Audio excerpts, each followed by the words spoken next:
पतित जन पावनी सूर सरिता समी अधम उद्धारिणी आत्मसिद्धि जन्म जन्मांतरो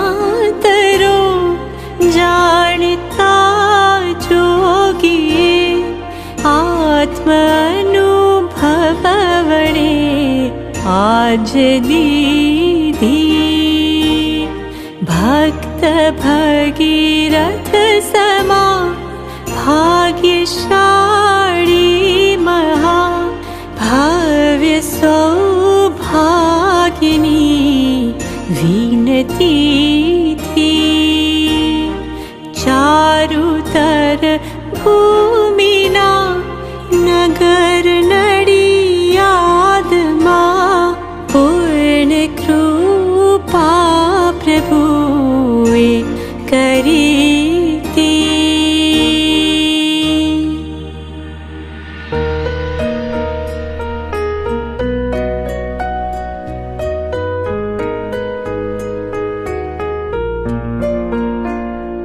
जे स्वरूप समझा विना पाम्यो दुख अनंत समझाव्यो ते पद नमो श्री सद्गुरु भगवंत। वर्तमान आकाल मां मोक्ष मार्ग बहुलोप विचारवा आत्मार्थिने भाख्यो अत्र गोप्य। कोई क्रिया जड़ थई रह्या शुष्क ज्ञान मां कोई माने मार्ग मोक्षनो करुणा उपजे जोई।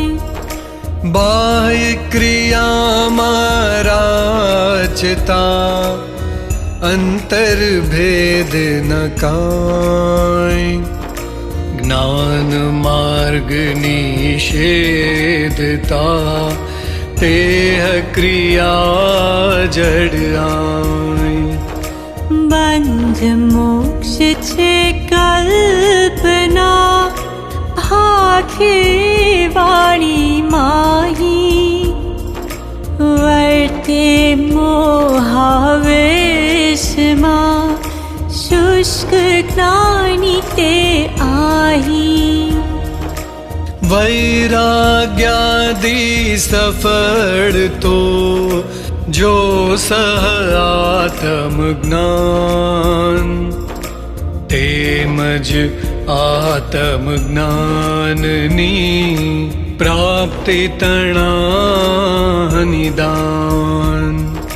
त्याग विरागन चित्त मां धायन तेने ज्ञान अटके त्याग विराग मां तो फूले निज भान।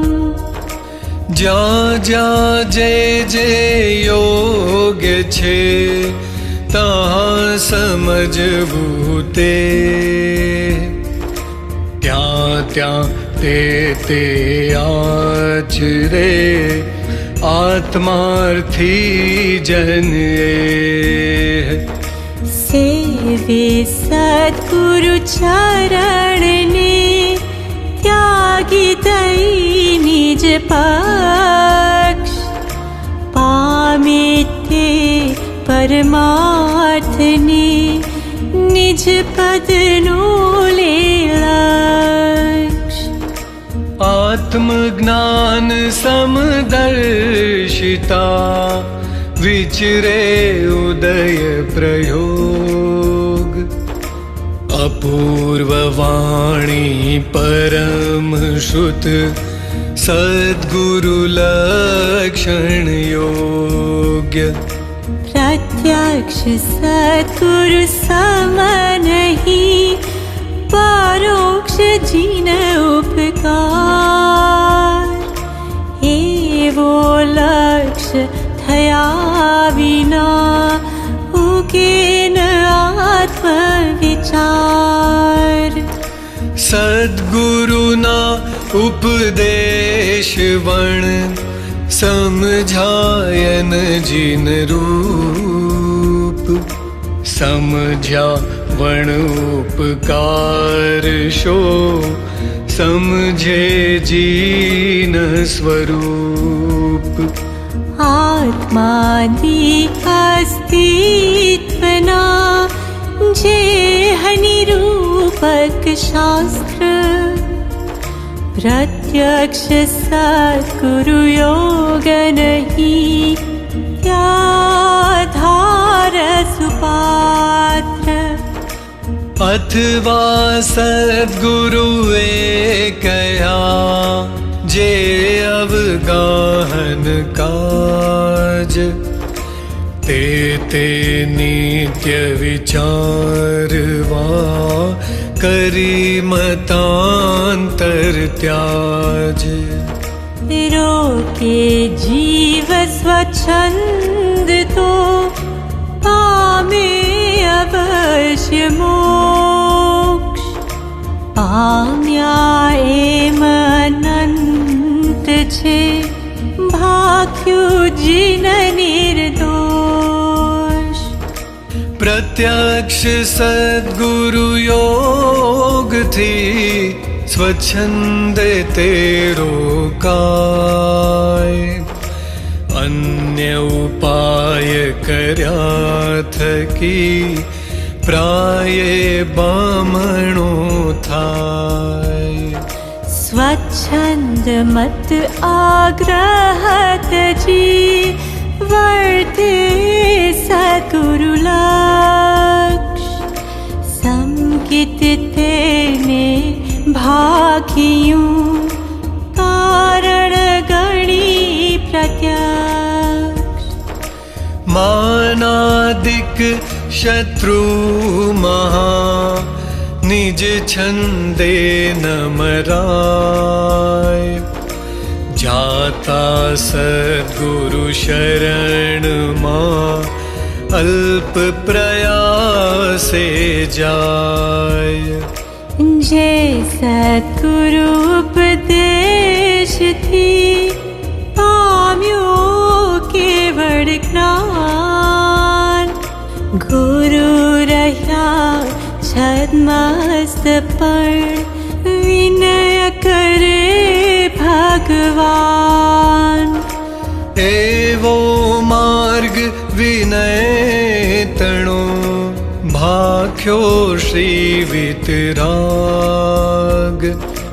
मूल हेतु ए मार्ग नो, समझे कोई सुभाग्य। असद्गुरु ए विनयनो, लाभ लहे जो काय। महामोहनीय कर्म थी, बूढ़े भव जड़ माही। होय मुमुक्षु जीवते, समझे विचार। होय मतार्थी जीवते, अवळो ले निर्धार। होय मतार्थी तेहने, थायन आत्मलक्ष्य। तेह मतार्थी लक्षणो, अहीं कह्या निरपक्ष।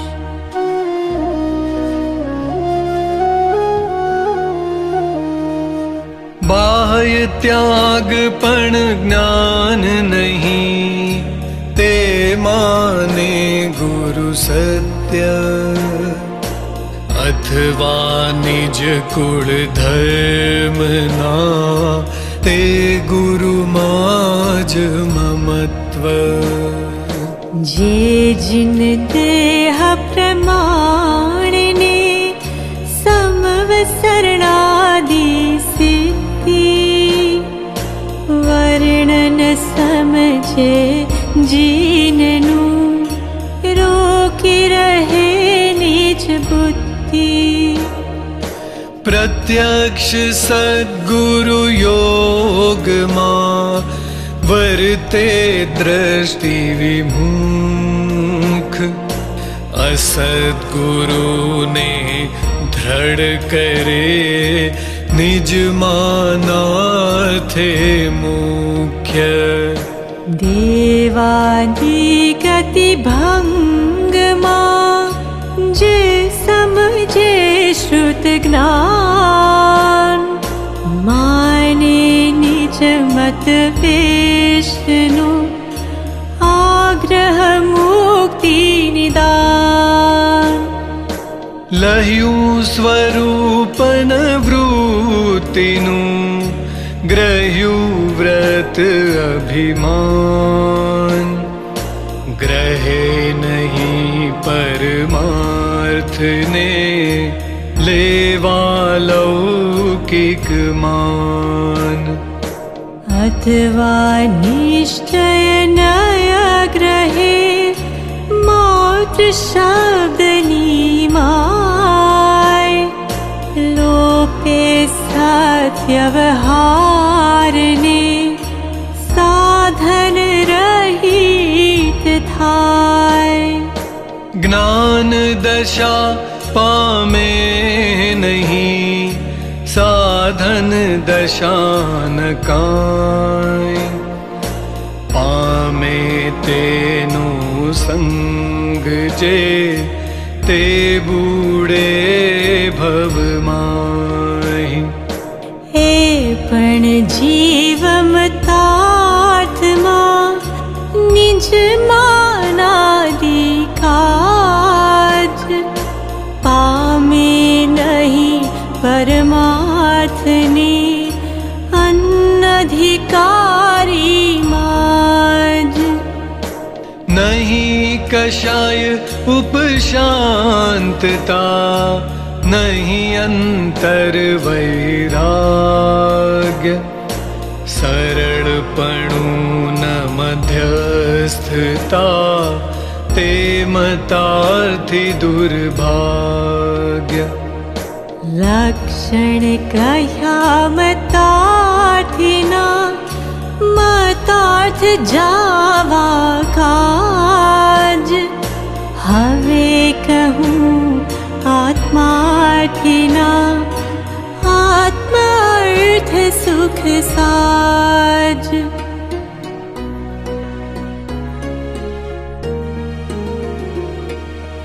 आत्मज्ञान त्या मुनिपणु, ते साचा गुरु होय। बाकी कुल गुरु कल्पना, आत्मार्थी नहीं जोय। प्रत्यक्ष सद्गुरु प्राप्तिनो गणे परम उपकार, त्रणे योग एकत्व थी वर्ते आज्ञाधार। एक होय त्रण काल मां परमारथ नु पंथ, प्रेरे ते परमार्थ ने ते व्यवहार समंत। एम विचारी अंतरे शोधे सद्गुरु योग, काम एक आत्मार्थनु बीज हो नहीं मन रोग। कषायनी उपशांतता, मात्र मोक्ष अभिलाष, भवे भेद प्राणी दया ત્યાં આત્માર્થ નિવાસ દશાન એવી જ્યાં સુધી જીવ રહે નહીં જોગ મોક્ષ માર્ગ પામે નહીં મટે ન અંતર રોગ આવે જ્યાં એવી દશા સદ્ગુરુ બોધ સુહાય તે બોધે સુવિચારણા ત્યાં પ્રગટે સુખદાય જ્યાં પ્રગટે સુવિચારણા ત્યાં પ્રગટે નિજ જ્ઞાન જે જ્ઞાને ક્ષય મોહ થઈ પામે પદ નિર્વાણ ઉપજે તે સુવિચારણા મોક્ષ માર્ગ સમજાય ગુરુ શિષ્ય સંવાદથી ભાખું ષટપદ આહી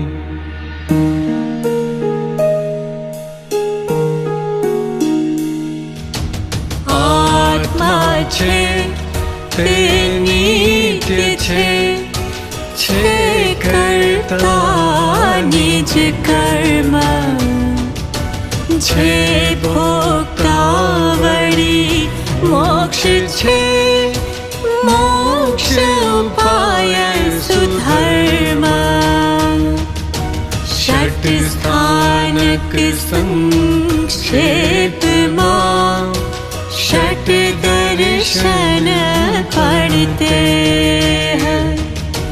સમજાવા પરમાર્થને ગયા જ્ઞાનીએ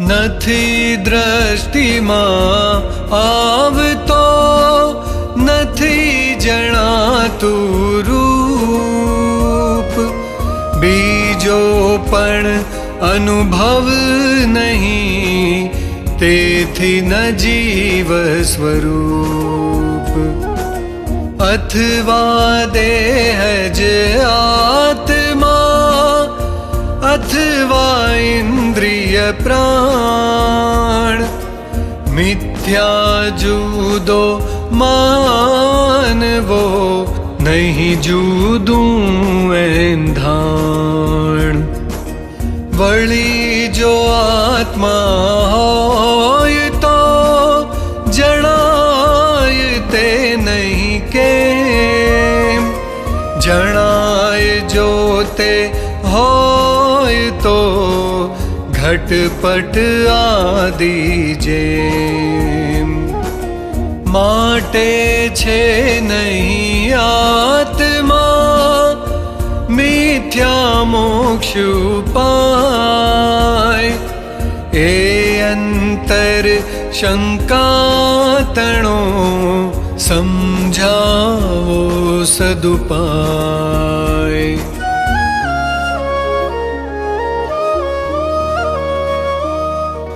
ભાસ્યો દેહાધ્યાસથી આત્મા દેહ સમાન પણ તે બંને ભિન્ન છે પ્રગટ લક્ષણે ભાન ભાસ્યો દેહાધ્યાસથી આત્મા દેહ સમાન પણ તે બંને ભિન્ન છે જેમ અસીને જ્ઞાન જે દ્રષ્ટા છે દ્રષ્ટિનો જે જાણે છે રૂપ અબાધ્ય અનુભવ जे रहे ते छे जीव स्वरूप। छे इंद्रिय प्रत्येक ने निज निज विषयनु ज्ञान। पांच इंद्रियना विषयनु पण आत्माने भान। देहन जाने तेहने जाने न इंद्रिय प्राण। आत्मानी सतावड़े तेह प्रवर्ते जान। सर्व अवस्थाने विषे न्यारो सदा जनाय। प्रगट रूप चैतन्यमय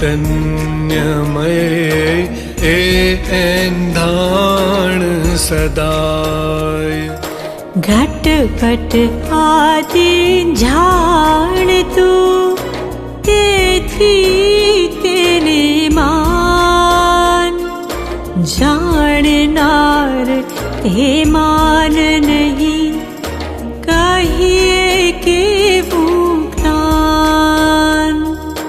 परम बुद्धि कृश देह मां स्थूल देह मति अल्प।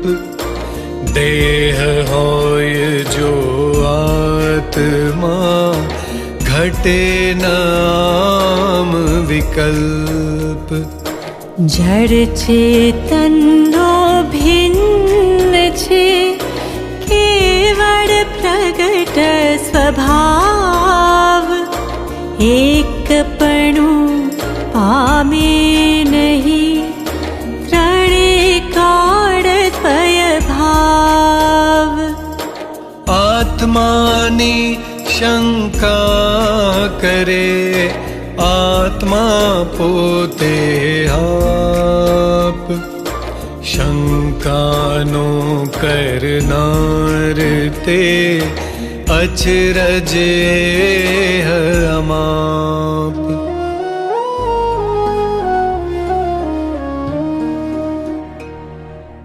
आत्माना अस्तित्वना आपे कया प्रकार। संभव तेनो थाय छे अंतर करे विचार। बीजी शंका थाय त्या आत्मा नहीं अविनाश। देह योग थी उपजे देह वियोगे नाश। अथवा वस्तु क्षणिक छे क्षणे क्षणे पलटाय। ए अनुभव थी पण नहीं आत्मा नित्य जनाय।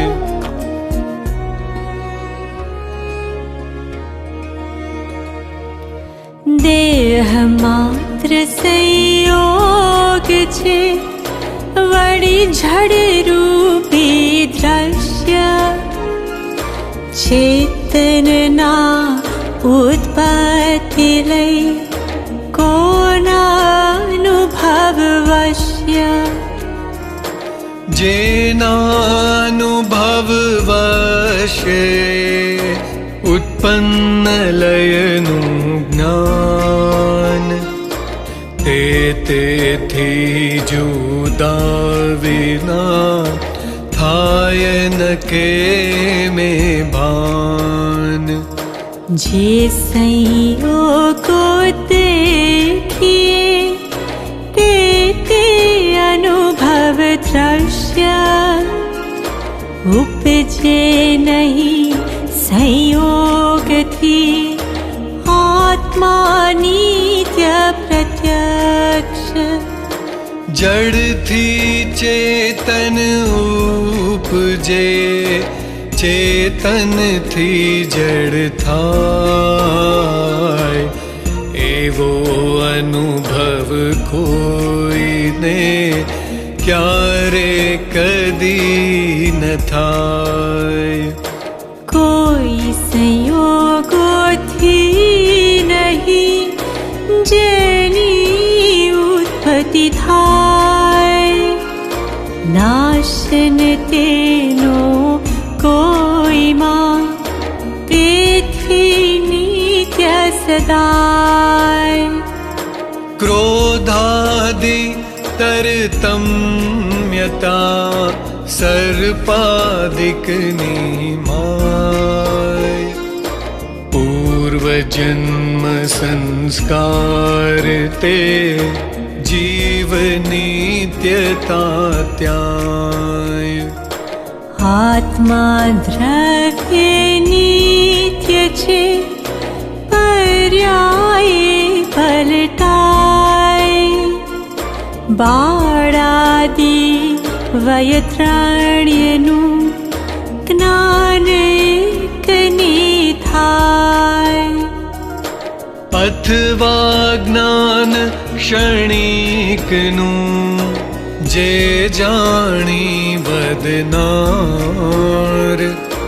बदनारो ते क्षणिक नहीं कर अनुभव निर्धार क्यारे कोई वास्तुनो केवल होयन नाश चेतन पामे नाश तो केमा भड़ित पास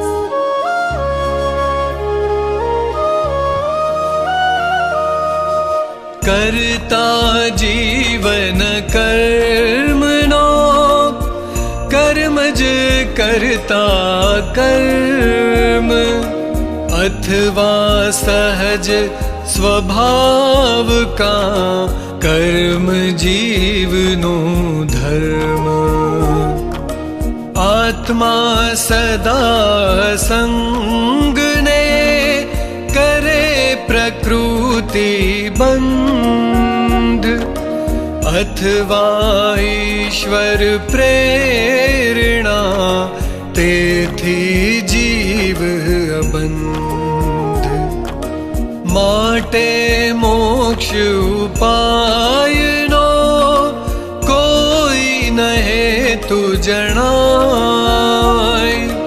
कर्म तणु करतापणु का नहीं जाय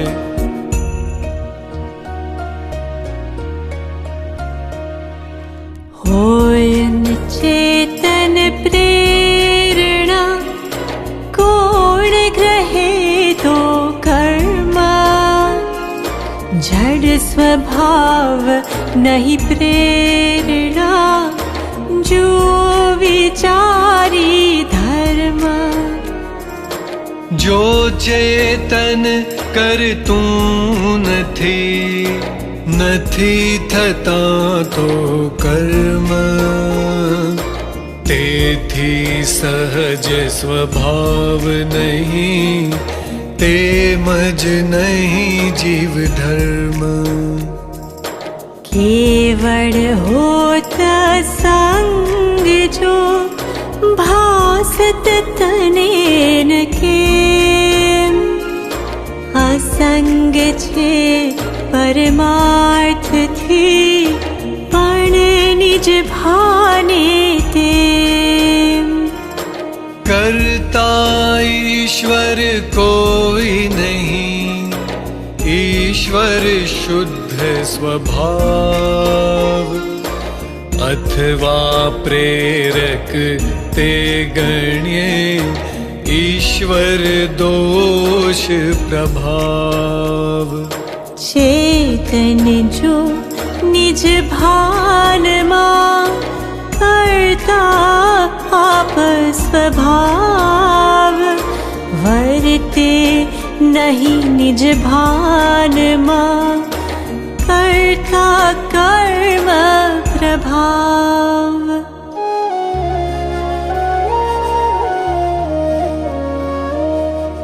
जीव कर्म करता कहा, पण भोगता नहीं सोए। शू समझे जड़ कर्म के, फल परिणामी होए।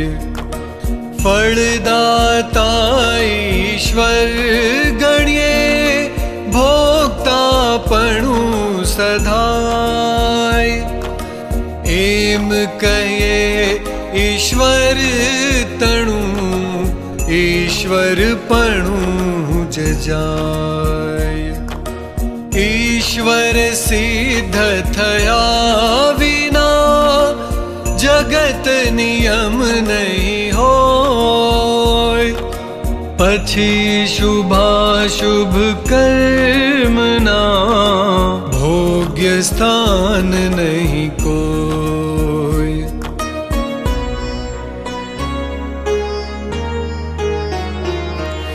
भाव कर्म निज कल्पना, माटे चेतन रूप। जीव वीर्य निस्फुरणा, ग्रहण करे जड़ धूप। झैर सुधा समझे नहीं, जीव खाय फल थाय। एम शुभाशुभ कर्मनु, भोक्तापणु जणाय। एक रांक ने एक नृप, ए आदि जे भेद। कारण विनान कार्यते, तेज शुभाशुभ वेद्य। फलदाता ईश्वर तणी, एमान थी जरूर। कर्म स्वभावे परिणमे, थाय भोग थी दूर। ते भोग्य विशेषना, स्थानक द्रव्य स्वभाव। गहन बात छे शिष्य आ, कही संक्षेपे सा।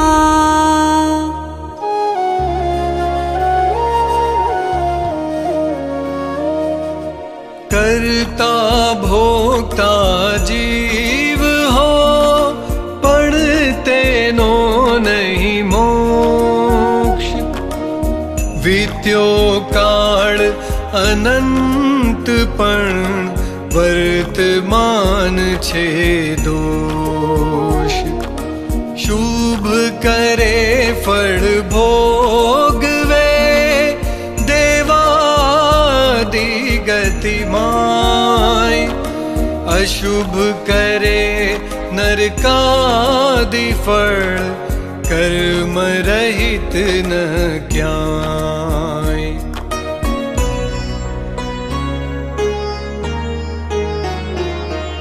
जेम शुभाशुभ कर्म पद, जाण्या सफल प्रमाण।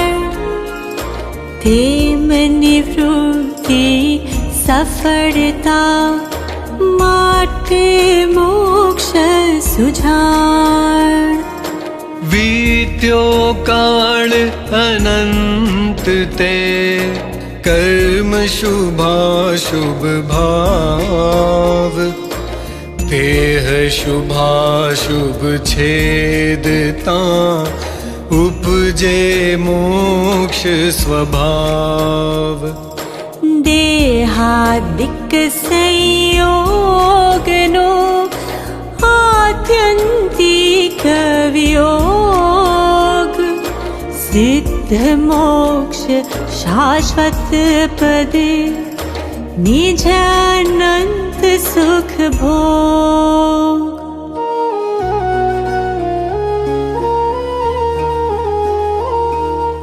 होय कदापि मोक्ष पद नहीं अविरोध उपाय। कर्मों काल अनंत ना साथी छेद्या जाय। अथवा मत दर्शन घना कहे उपाय अनेक। तेमा मत साचो कयो बने नए विवेक। कई जाति मां मोक्ष छे कया वेश मां मोक्ष। एनो निश्चय ना बने घना भेद दोष। तेथी एम जणाय छे मळे न मोक्ष उपाय। जीवादि जाण्या तणो शोपकार जथाय। पांचे उतर थी थयूं समाधान सर्वांग। समझूं मोक्ष उपाय तो उदय उदय सद्भाग्य।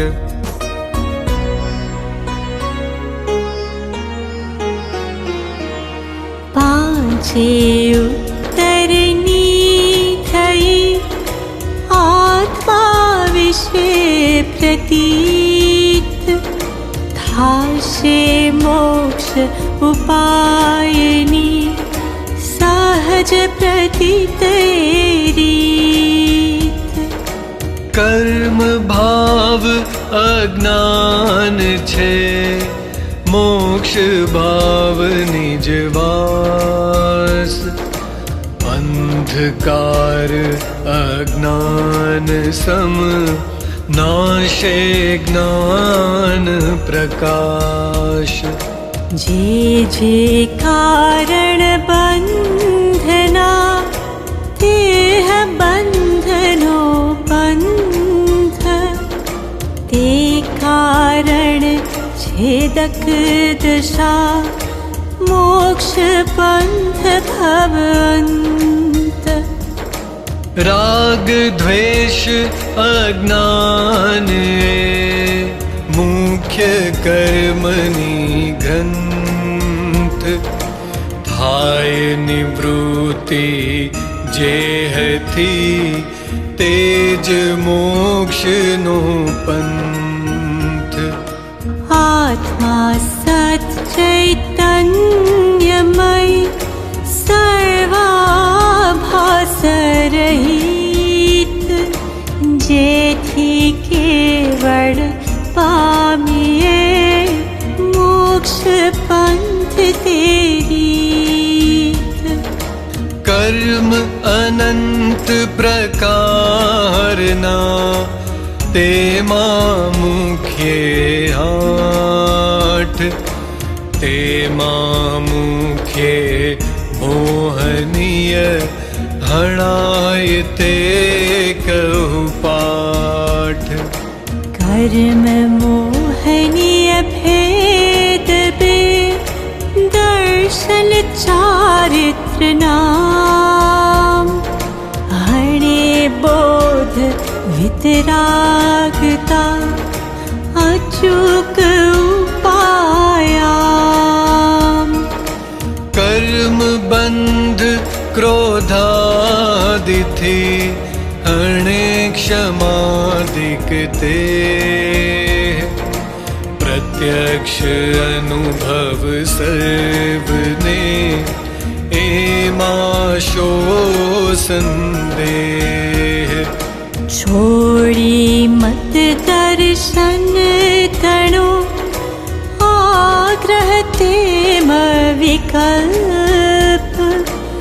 कह्यो मार्ग आजाद से जन्म ते है ना अल्प। षटपदना षट प्रश्न ते पूछा करी विचार। ते पदनी सर्वांगता मोक्ष मार्ग निर्धार। जाति विष्णु भेद नहीं कह्यो मार्ग जो होय। साधे ते मुक्ति लहे एमा भेदन कोय। कषायनी उपशांतता मात्र मोक्ष अभिलाष। भवे खेद अंतर दया ते कहिए जिज्ञास। ते जिज्ञासु जीवने थाय सद्गुरु बोध। तो पामे संकीर्तने वर्ते अंतर शोध। मत दर्शन आग्रह तजी वर्ते सद्गुरु लक्ष्य। लहे शुद्ध समकीत ते जेमा भेद न पक्ष। वर्ते नीच स्वभावनो अनुभव लक्ष्य प्रतीत। वृत्ति वहे निज भाव मा परमार्थे समकीत। वर्धमान समकीत थई टाळे मिथ्याभास। उदय थाय चारित्र्यनो वीतराग पदवास। केवल निज स्वभावनु अखंड वर्ते ज्ञान। कहिए केवल ज्ञान ते देह छता निर्वाण। कोटि वर्षनु स्वप्न पण जाग्रत थता शमाय। तेम विभाव अनादिनो ज्ञान थता दूर थाय। छूटे देहाध्यास तो नहीं करता तू कर्म। नहीं भोगता तू देहनो एज धर्म नो मर्म। एज धर्म थी मोक्ष छे तू छो मोक्ष स्वरूप। अनंत दर्शन ज्ञान तू अव्याबाध स्वरूप। शुद्ध बुद्ध चैतन्य घन स्वयं ज्योति सुखधाम। बीजू कहिए केटलू कर विचार तो पाम। निश्चय सर्वे ज्ञानिनो आवी यत्र समाय। धरी मौनताएम कही सहज समाधि माय।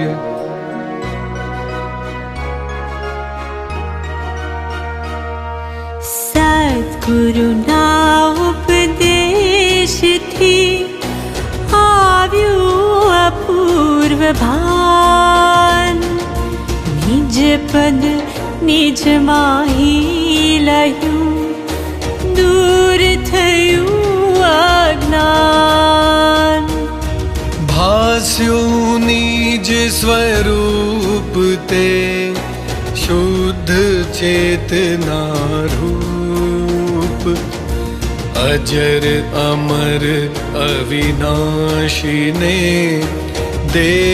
देहातीत स्वरूप कर्ता भोक्ता कर्मनो विभाव वर्ते जाय वृत्ति वही निज भाव मां थयो करता त्याय अथवा निज परिणाम जे शुद्ध चेतना रूप करता भोक्ता तेहनो निर्विकल्प स्वरूप मोक्ष कयो निज शुद्धता ते पामे ते पंथ समझाव्यो संक्षेप मां सकड़ मार्ग निर्ग्रंथ अहो अहो श्री सद्गुरु करुणा सिंधु अपार आपामर पर प्रभु करो अहो अहो उपकार शु प्रभु चरण कने धरो आत्मा थी सौही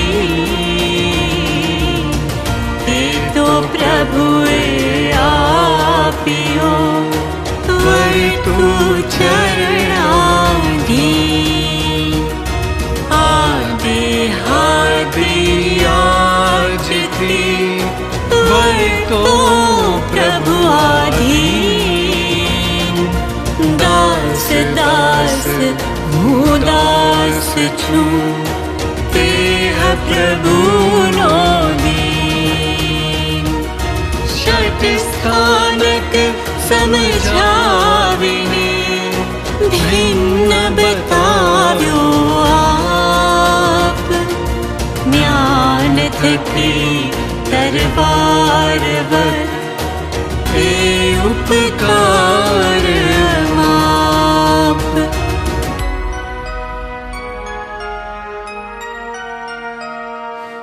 दर्शन षटे समाय छे षट स्थानक माही विचारता विस्तार थी संशय रहे न काय आत्म भ्रांति समरोग नहीं सद्गुरु वैद्य सुजान गुरु आज्ञा समपथ्य नहीं औषध विचार ध्यान जो इच्छो परमार्थ तो करो सत्य पुरुषार्थ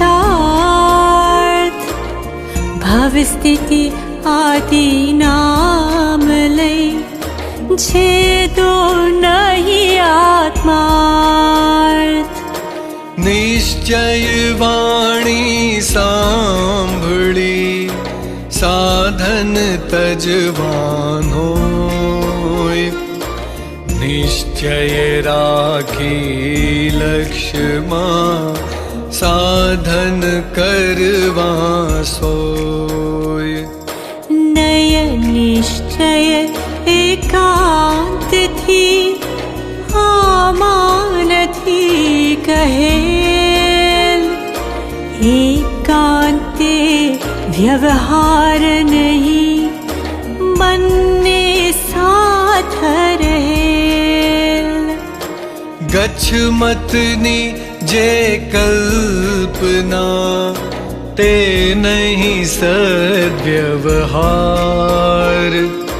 भान नहीं निज रूपनु ते निश्चय नहीं सार आगड़ ज्ञानी थई गया वर्तमान होय थाशे काल भविष्य मार्ग भेद नहीं कोई सर्व जीव छे सिद्ध सम जे समझे ते थाय सद्गुरु आज्ञा जिन दशा निमित्त कारण माय उपादान नु नाम लई जे तजे निमित्त पामे नहीं सिद्धत्वने रहे भ्रांति स्थित मुख थी ज्ञान कथे अने अंतर छूट्यो न मोह ते पामर प्राणी करे मात्र ज्ञानी नो द्रोह दया शांति समता क्षमा सत्य त्याग वैराग्य होय मुमुक्षु घट विषय सदाय सुजाग्य मोह भाव क्षय होय ज्या अथवा होय प्रशांत ते कहिए ज्ञानी दशा बाकी कहिए भ्रांत सकल जगत ते हेठवत अथवा स्वप्न समान ते कहिए ज्ञानी दशा बाकी वाचा ज्ञान स्थानक पांच विचारिने छठे वर्ते जे पामे स्थानक पांचवूं एमा नहीं संदेह देह चिता जेनी दशा वर्ते देहातीत ते ज्ञानी ना चरण मा हो वंदन गणित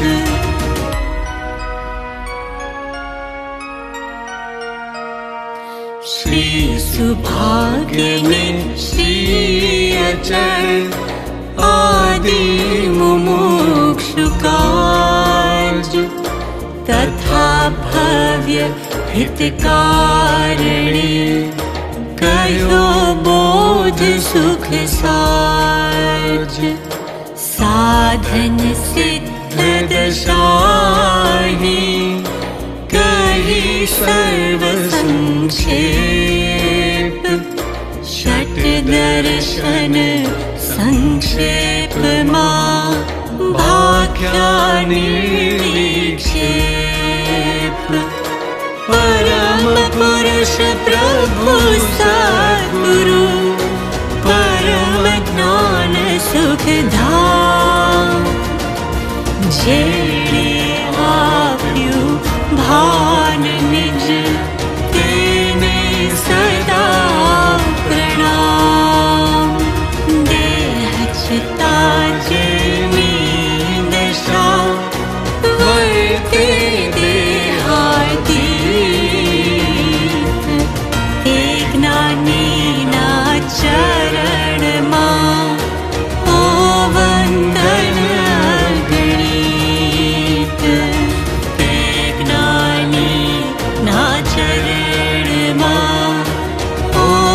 वन्दन गणित हे ज्ञानी